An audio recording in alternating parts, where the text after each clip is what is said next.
Nadive umanu waqayyo godhu attameen ibsure himee maaloo maal jedhu galaana walakkaa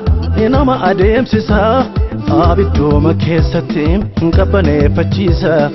nadibeera waansa amanoo nadive umanu waqayyo godhu attameen ibsure himee maaloo maal jedhu galaana walakkaa nama adeemsisa abiddooma keessatti qabbaneeffachiisa nadibeera waansa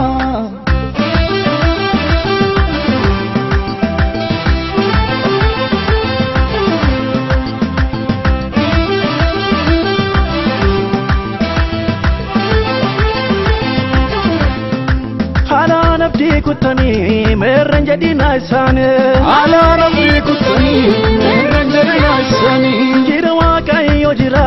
teessoo isaa gararra jira waaqayyo jira teessoo isaa gararra halaan abdii kuttanii meerran jedhina isaanii halaan abdii kuttanii meerran jedhina isaanii jira waaqayyo jira teessoo isaa gararra jira waaqayyo jira teessoo isaa gararra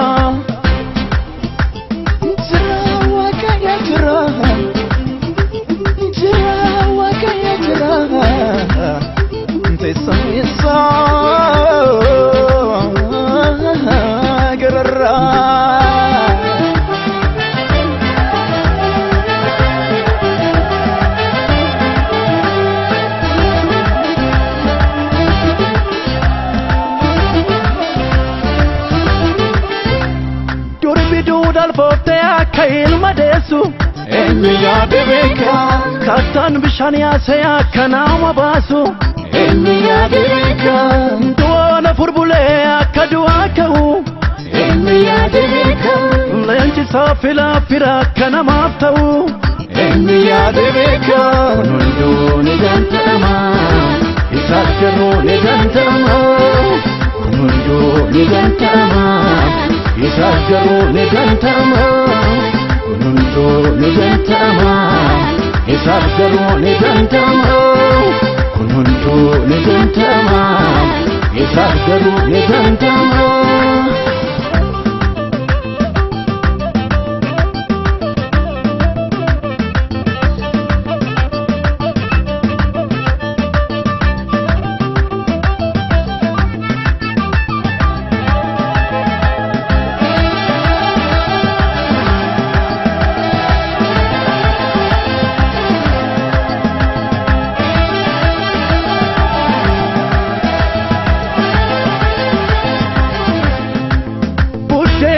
shanii kuma shaantu nyaata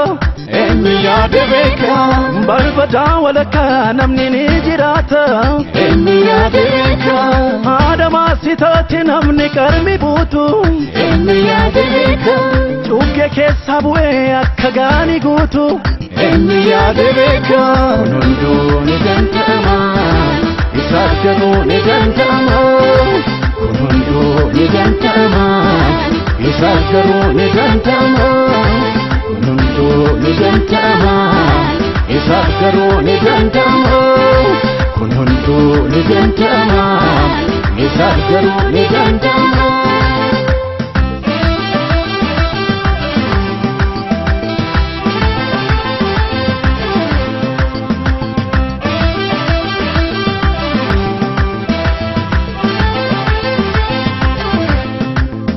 Jaarsi waggaa dhibbaa akka ilma dhalchu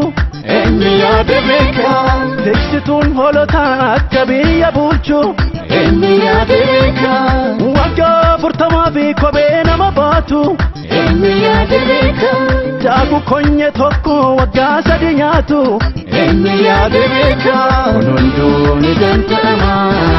isaaf garuu ni danda'ama kun hunduu ni danda'ama isaaf garuu ni danda'ama kun hunduu ni danda'ama isaaf garuu ni danda'ama kun hunduu ni danda'ama isaaf garuu ni danda'ama